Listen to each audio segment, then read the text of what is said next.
Imaginaos que estáis viendo una película de fantasía, El Señor de los Anillos, por ejemplo. Estamos en la batalla del abismo de Helm, están los protagonistas ahí luchando, matando orcos, todo normal, y de repente, Aragorn tira la espada al suelo y se marca un bailecito todo sexy. Se pone ahí a bailar el aserejé. Aragorn, ¿eh? Y luego vuelve a coger la espada y continúa la escena con total normalidad, sin que ningún personaje haga ningún comentario del estilo...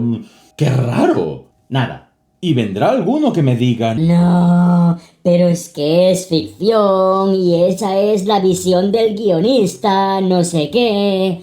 Y claro, como es ficción, todo vale, ¿no? Pues no, amigo, no.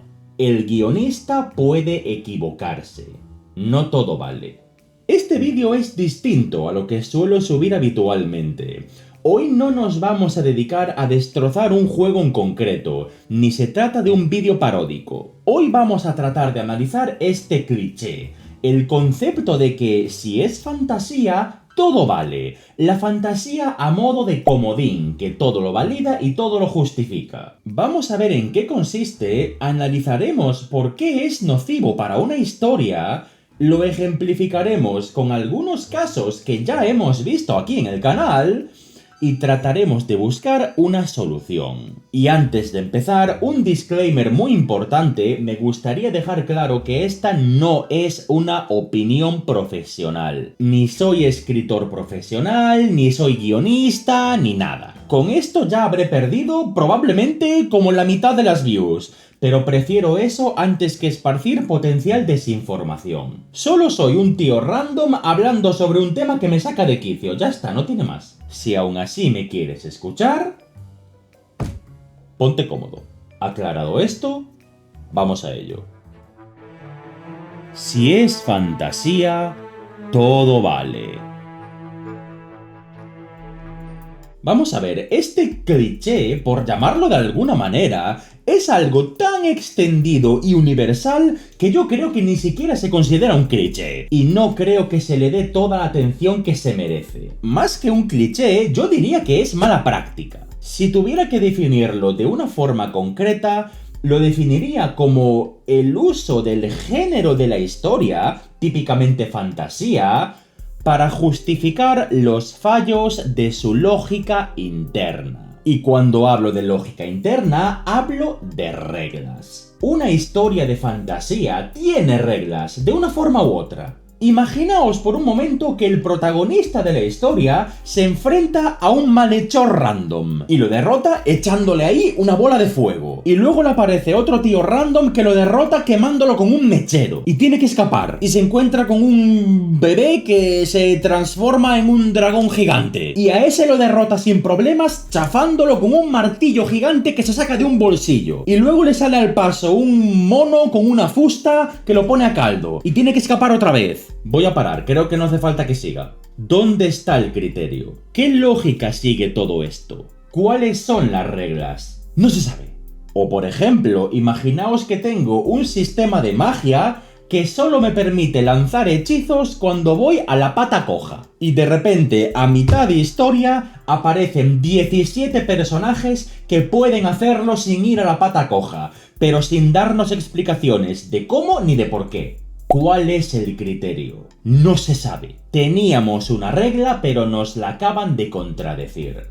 En ambos ejemplos que acabo de poner, la lógica interna se viene abajo. En un caso por ausencia, en el otro caso por contradicción. Y claro, como es fantasía, no hay problema, todo vale. El guionista puede justificar absolutamente todo lo que le dé la gana justificar porque es fantasía. El espectador puede defender absolutamente todo lo que ocurra en la historia porque es fantasía. Y esto nos lleva al siguiente punto. ¿Por qué es esto negativo?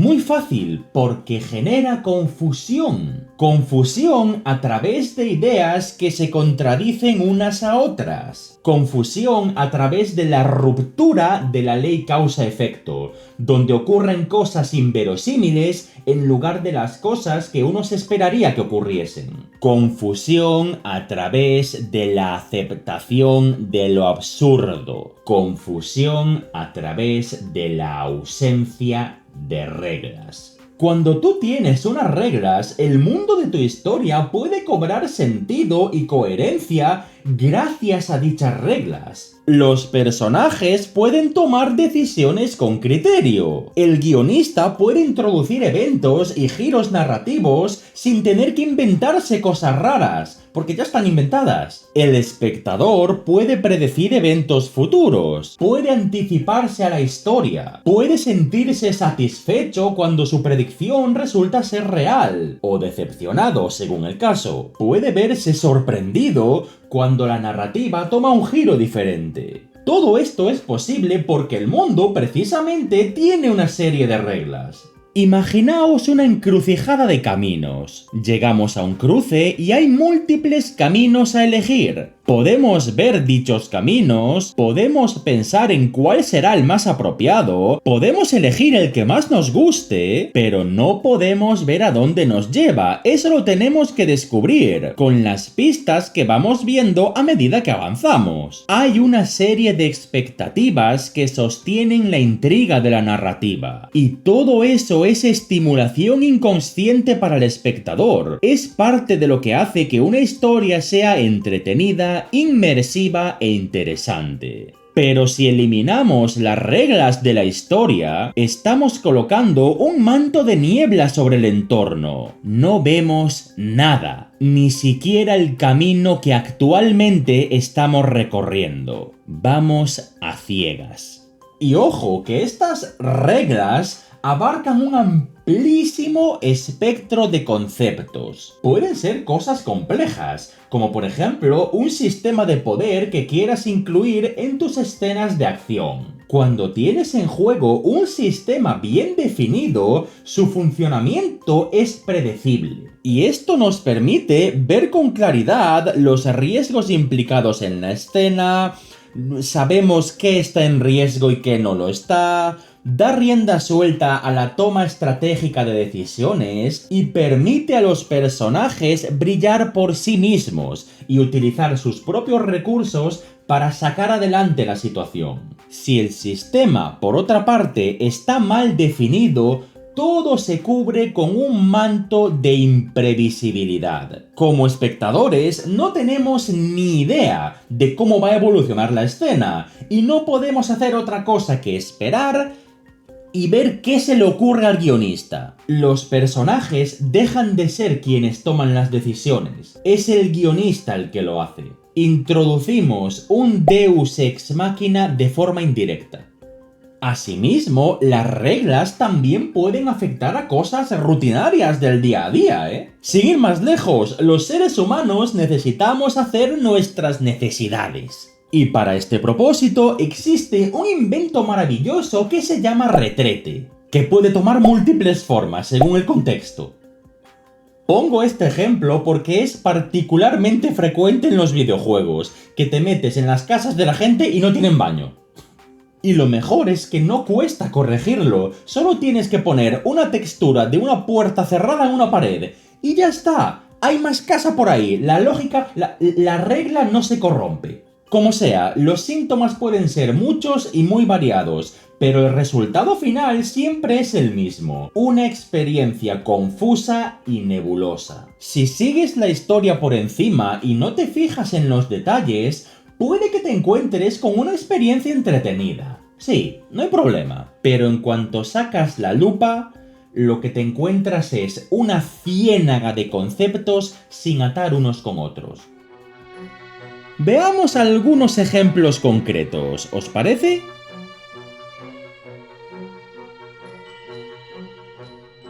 Aviso, esta sección contiene spoilers sobre Final Fantasy IV, Star Ocean 4, Golden Sun y Final Fantasy VIII, en ese orden. Atentos a las marcas de tiempo que habré puesto en el vídeo por si queréis saltároslos.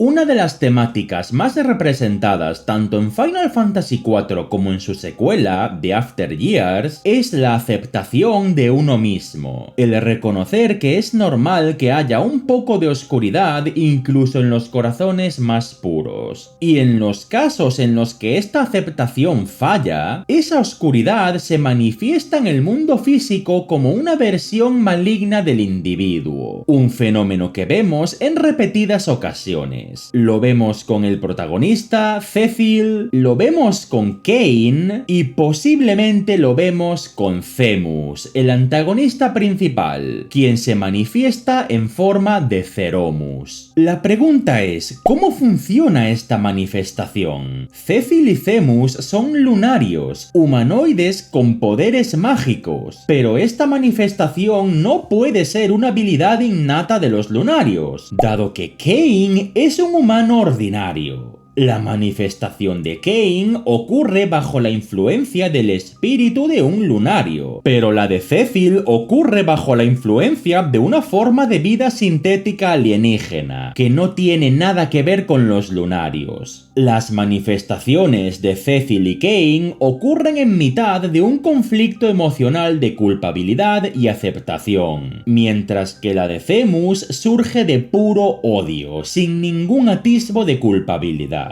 El fenómeno no está definido, no hay reglas que lo definan, y por lo tanto es inverosímil. Es un recurso narrativo nebuloso que el guionista puede utilizar sin criterio ni lógica aparente. Pero como es fantasía, nadie se lo cuestiona, todo vale. En Star Ocean 4, el universo se ve amenazado por unas entidades llamadas Grigori, creadas por un fenómeno transdimensional que se conoce como procedimiento ausente. Los Grigori asimilan y fuerzan la evolución de todas las formas de vida con las que se encuentran, generando energía que transmiten al procedimiento y destruyendo la vida del universo poco a poco. El problema es la enorme inconsistencia en los poderes de estos horrores cósmicos. Se supone que los Grigori han analizado a nuestro grupo a lo largo del juego y adquieren la habilidad de noquearnos instantáneamente, una habilidad que el Grigori más poderoso de todos parece ser incapaz de utilizar. Los Grigori usan la información de las especies que analizan para producir ejércitos ilimitados de fantasmas. Pero a pesar de estar en contacto con la extremadamente avanzada civilización de los morfusianos desde hace años, no parecen haber conseguido producir fantasmas con ellos. Asimismo, se supone que su labor es forzar la evolución de las especies, pero los vemos en múltiples ocasiones aniquilando a la población local, sin ningún criterio aparente. Los Grigori y sus motivaciones no están definidos, y por lo tanto, sus actos son inverosímiles. Hacen cosas, pero nadie sabe por qué hacen dichas cosas. Pero como es fantasía, todo vale. En Golden Sun, el mundo se sostiene en un equilibrio de 4 fuerzas elementales, con adeptos de cada uno de los elementos que pueden utilizar sinergia para controlarlos a su antojo, y con Dijins elementales que pueden fusionarse con ellos para potenciar sus poderes. El problema es que el equilibrio de estos elementos es inconsistente. Se supone que elementos opuestos son perjudiciales el uno para el otro, pero solo vemos este fenómeno en una ocasión, a pesar de que múltiples personajes han estado expuestos a condiciones similares. Se supone que elementos vecinos tienen una relación simbiótica, pero solo los antagonistas principales, Saturos y Menardi, parecen poder aprovecharse de ello, mientras que la ley de la simbiosis se ignora para todos los demás. Se supone que un adepto de un cierto elemento se vuelve más fuerte en presencia de dicho elemento, lo cual tiene sentido, pero nos presentan la simbiosis entre elementos vecinos, que debería ser más débil, como un fenómeno considerablemente más fuerte.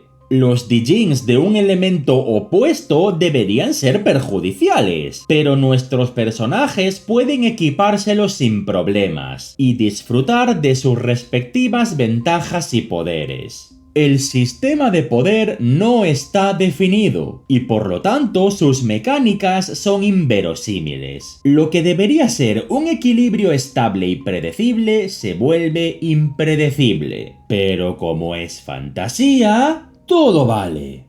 En Final Fantasy VIII, hacia el final de la historia, nos vemos obligados a viajar al futuro para derrotar a la bruja Artemisa, que está tratando de comprimir el tiempo para convertirse en una deidad omnipotente, absorbiendo la totalidad de la línea temporal en el proceso. El problema es que aquí el funcionamiento del propio tiempo no está definido. Si Artemisa es capaz de absorber la línea temporal, existe un futuro donde lo habrá hecho, y esto implica que la existencia del tiempo en sí es una imposibilidad. El juego nos da a entender que toda la línea temporal está predestinada, que es inamovible, lo cual es imposible en presencia de entidades capaces de alterar el tiempo. ¿Cómo afecta al futuro un cambio en el pasado? ¿Cómo afecta a nuestro presente un cambio en el futuro? ¿Es el juego un bucle? ¿Cómo empezó? ¿Tiene fin? No se puede responder a ninguna de estas preguntas de forma decisiva, porque el flujo del tiempo en el juego no está definido, y las interacciones con el mismo son inverosímiles. Sin unas reglas que especifiquen el funcionamiento del tiempo, es inevitable llegar a una situación paradójica. Pero como es fantasía, lo habéis adivinado. Todo vale. Sobra decir que podría poner infinidad de ejemplos. Me puedo pasar aquí todo el día. Aquellos de vosotros que le hayáis echado un ojo a mis series de análisis, os daréis cuenta de que el 90% de las cosas que comento caen dentro de esta categoría. Inverosimilitudes a las que nadie da mayor importancia porque, bueno, son obras de fantasía y da todo igual. Y lo más criminal de todo esto es que la mayoría de estos problemas tienen fácil solución, siempre y cuando tengamos la intención de arreglarlos. ¿Qué se puede hacer?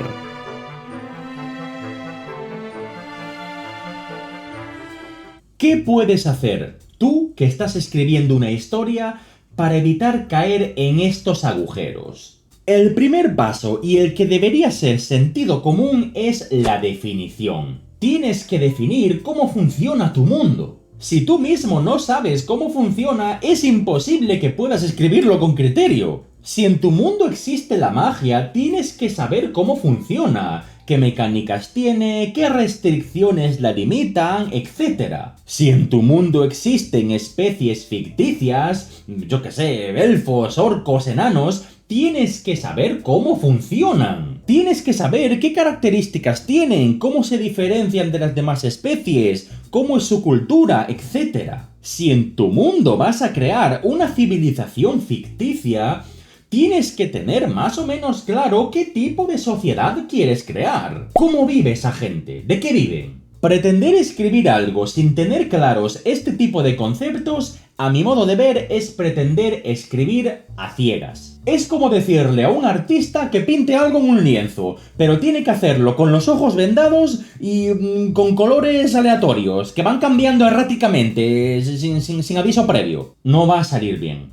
Y ojo, que no basta con definir las reglas, tienes que comunicarlas. Esa información tiene que llegar al espectador de alguna manera. No cabe duda de que, para poder plantear una narrativa sólida y coherente, tú mismo tienes que tener claras estas reglas. Pero no puedes olvidarte de un detalle muy importante. Por lo general, la historia no es para ti, es para el espectador. Que si quieres escribir algo porque te apetece para consumirlo tú, pues oye, genial. A ver, genial, no te voy a decir que no. Pero por lo general, cuando alguien escribe una historia, lo hace destinándola a un público. Y las reglas que rigen esa historia tienen que llegar a ese público, porque de lo contrario el público se sentirá confuso. Y no quieres que tu público se sienta confuso, quieres que se sienta interesado, intrigado, pero nunca confuso, a no ser que busques específicamente crear esa confusión, por el motivo que sea. ¿Y cómo podemos establecer esta comunicación? Bueno, hay varias formas. La más común y también la más evidente es la exposición directa. Sencillamente, cuéntamelo. Dímelo, tío. Si se trata de una historia escrita, de una novela o lo que sea, puedes hacerlo mediante conversaciones entre personajes, puedes hacerlo mediante el entorno, con narrativa implícita, hay muchas posibilidades. Lo importante en este formato, creo yo, es que evites a toda costa saturar al lector con mucha información de golpe, y que trates de mantener la narración relevante al hilo que pretendes seguir. No te vayas por las ramas, que eso nunca sale bien. Si se trata de un videojuego, se te abren muchísimas más posibilidades. Aquí no hay excusa. Puedes hacerlo mediante diálogos de NPCs random, mediante el lore que puedas encontrar por el mundo, etc. Creo que no hace falta que te diga que hay 1000 formas de afrontar el problema. Pero si realmente no quieres exponer la información, puedes optar por omitirla de forma inteligente. Porque si lo haces de forma inteligente, la omisión puede ser igual de efectiva que la exposición. Refirámonos al caso que utilicé antes como ejemplo, la necesidad de ir al baño, ¿no? Todos tenemos que... de eso no se salva nadie. No hace falta que me pongas un baño. Si tú no quieres diseñar el baño, no quieres modelarlo para el juego, no quieres hacer ahí los gráficos, no hace falta que hagas el baño. Si tú pones una puerta cerrada, la imaginación y el sentido común hacen el resto. U otro ejemplo, en una ciudad no hace falta que presenciemos todos y cada uno de los servicios básicos necesarios para el día a día que tiene que haber en una ciudad. No hace falta. Es suficiente con no reflejar el 100% de la ciudad. La imaginación cubre el resto. Si se trata de reglas evidentes o de sentido común, omitir y dejar pistas sutiles son soluciones perfectamente válidas. Pero ojo, no vale de nada que busquemos soluciones si en el proceso destruimos la coherencia de la historia. No contradigas tus propias reglas, porque dejan de funcionar como tales. Si me dices que la magia solo funciona a la pata coja, no me pongas a alguien usándola con ambos pies en el suelo. Si me dices que el agua es más fuerte que el fuego, no me pongas un primer plano de agua ardiendo. Si me dices que, yo qué sé, tienes enanos con una esperanza de vida de 40 años, no me pongas a uno de 400. Todo esto debería resultar evidente, pero es que os garantizo que no lo es.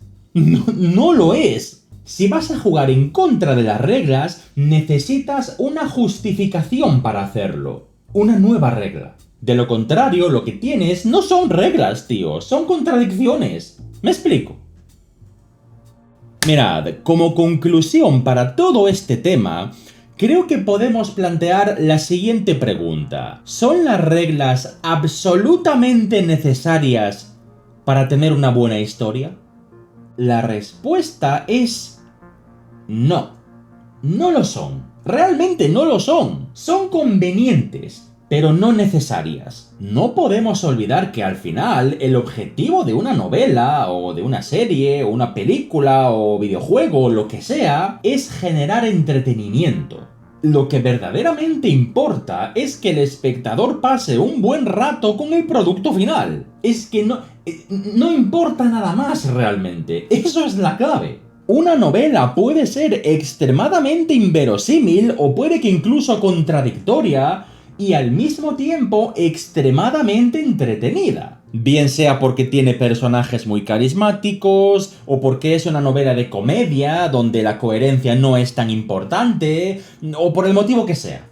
Un videojuego puede no tener absolutamente ningún sentido lógico, pero ser endiabladamente divertido. Sin ir más lejos, se me vienen a la cabeza la mayoría de los juegos de Nintendo. Es bien sabido que Nintendo prioriza primero el gameplay y luego la narrativa. Y eso provoca que la inmensa mayoría de sus juegos sean, bueno, el equivalente de un sueño febril. Pero no por eso son malos juegos. Por ejemplo, ¿qué ha ocurrido con los juegos que he analizado aquí en el canal? Los que me seguís desde hace un tiempo y que habéis visto gran parte de mi contenido, seréis conscientes de la cantidad de palos que les he dado. He echado por los suelos a juegos legendarios como Final Fantasy VIII o Golden Sun, porque son juegos cuya lógica interna se desmorona por su propio peso, cojean más que una silla de 3 patas. Pero sería de género iluso llamarlos malos juegos, porque son juegos que, gustos aparte evidentemente, cumplen bien su propósito principal, su objetivo, que es ofrecer una experiencia entretenida y divertida. Cumplen su objetivo. Los critico y me río de sus carencias porque amar un juego no es idolatrarlo. Amar un juego es disfrutar sus virtudes y aceptar sus defectos. Ambas cosas. Pero una carencia narrativa, como puede ser la ausencia de lógica interna que hemos analizado en este vídeo, no es una sentencia irremediable, ni mucho menos. Eso sí, aunque no sea una sentencia, cuidemos las reglas, por favor, que no es tan complicado. Si puedo hacerlo yo, un equipo de desarrollo también puede hacerlo.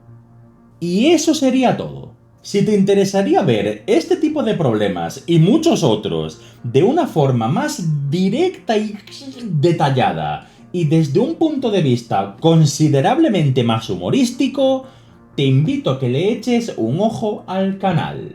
Y si ves algo que te llame la atención, ponte cómodo, hay sitio para todos. Y no olvides que puedes seguirme en redes, estoy en Twitter/X y en Blue Sky. Y si estás dispuesto a apoyarme de una forma un poco más directa y sustancial, te invito a hacerte miembro del canal o visitarme en Patreon, y pasar a formar parte de esta humilde y maravillosa familia, que no os merezco de verdad. Links en la descripción.